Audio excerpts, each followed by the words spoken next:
यार हम जब थोड़ा सा एक सेकंड के लिए ठहर जाए ना और सोचें, तो दो आइडेंटिटीज होती हैं हमारी। एक होती है फिजिकल आइडेंटिटी और एक होती है हमारी मेंटल आइडेंटिटी।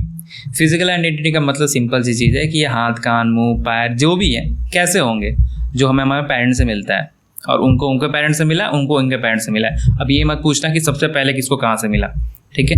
फिर दूसरी आइडेंटिटी की बात होती है। दूसरी आइडेंटिटी हमारी मेंटल आइडेंटिटी, मतलब कि हमने जो चीज़ें सीखी हैं, जो मैं बोल रहा हूँ, जो मैं सोच पा रहा हूँ, वो मैंने कहाँ से सीखा। वो मैंने अपने सबसे पहले फैमिली, फिर पेरेंट्स, कॉलेज, स्कूल, यार दोस्त, टीचर्स, इन सबसे सीखा। बट जब हम इन दोनों आइडेंटिटीज़ की बात करें तो तुमको लगता है कि इन दोनों में किसी में भी हमारा कोई ज़्यादा चॉइसेस रहा हो, या फिर ज़्यादा हमारे पास हमारा कोई ज़्यादा उसमें रोल रहा हो, सिवाय इस चीज़ के कि हमें वो चीज़ें मिलती गई और हमने या तो चाहे या अनचाहे वो चीज़ें हम एक्वायर करते गए, है कि नहीं। बट जब इस चीज़ के बारे में और थोड़ा डीपली सोचें तो एक सवाल आ जाता है, चाहो या ना चाहो वो बात नहीं, लेकिन जब सोचोगे तो ये सवाल आ जाएगा। और सवाल ये है, यार भैया सब कुछ तो डिसाइडेड लग रहा है, सब कुछ तो मिल रहा है और होते जा रही चीज़ें, फिर मेरा क्या रोल है। मतलब what is the mean of my existence. थोड़ा सा है ना कि यार मतलब सब चीज़ अगर पहले से डिसाइडेड है तो मेरे होने का मतलब क्या है। यार देखो, जब इस चीज़ के सवाल के पीछे थोड़ा जाए तो ये चीज़ कुछ नया नहीं है। बहुत समय से, हज़ारों साल से ये चीज़ें लोग इसके बारे में बात करते आए हैं, ठीक है। और पहले समय पे चीज़ें बहुत कॉमन हुआ करते थे, लाइक इतना हाइप नहीं बनाया जाता था।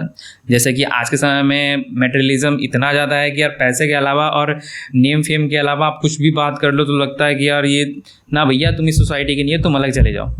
बट नहीं, ऐसा नहीं है। हर इंसान क्या अपने लाइफ में इस सवाल का होना, ये मतलब एक पॉइंट आउट करता है कि हाँ भाई तुम जीवित हो, तुम बस उन चीज़ों के पीछे नहीं भाग रहे हो जो बस अभी हैं और ख़त्म हो जाएंगी। लाइक ख़त्म तो हम भी होंगे, बट होता है ना कि यार ठीक है, अगर हम पैसे कमा भी रहे हैं तो उसका एक मीनिंग होता है कि भाई पैसे क्यों कमा रहे हैं।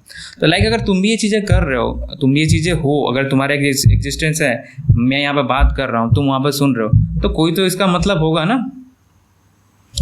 तो ये जो चीज़ें हैं, ये जो सवाल हैं, उसके लिए हमें थोड़ा सा इन डेप्थ में चीज़ों को, बस थोड़ा सा, ठीक है, हमें लॉजिकली समझना स्टार्ट करना होता है, चीज़ों को थोड़ा सा देखना शुरू करना होता है। बिकॉज जब भी कोई भी इंसान हो, ठीक है, कि ये जो चीज़ है ना वो एक fundamental curiosity of every individual है। ये ऐसा नहीं है कि मेरे पास आ गया तुम्हारे पास आ गया, ऐसा नहीं। कोई कितना भी इस चीज़ को इनकार कर ले, बट हर इंसान के लाइफ में कभी ना कभी ये पॉइंट आता है, ये सवाल आता है, भले किसी तरीके से है, लेकिन आता है कि भैया हम यहाँ पे हैं क्यों, मैं यहाँ पे कर क्या रहा हूँ। सिंपल है।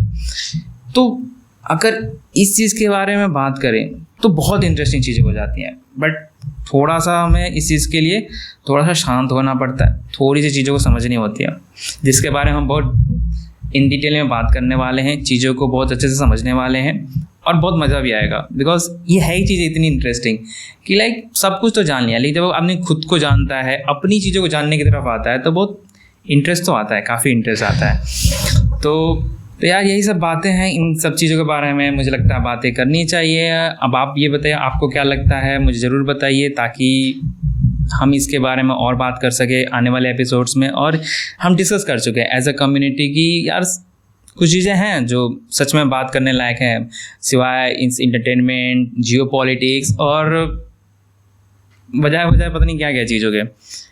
तो please comment in the comment box and let me know what do you think, what the topics that you think we should talk about, and हम इसके बारे में बहुत अच्छे से इन डिटेल में बात करेंगे, ताकि हमारी क्लैरिटी आ सके कि यार बहुत कुछ हम जान सकते हैं, ना सिर्फ अपने बारे में और अपने इन आउटर इन्वायरमेंट के बारे में। बिकॉज क्योंकि जितना डिटेल हम अपने बारे में जानना लगते हैं, हमें अपने आप की बाकी चीज़ें भी बहुत क्लैरिटी के साथ समझ में आने लगती हैं, इसमें कुछ नया नहीं है।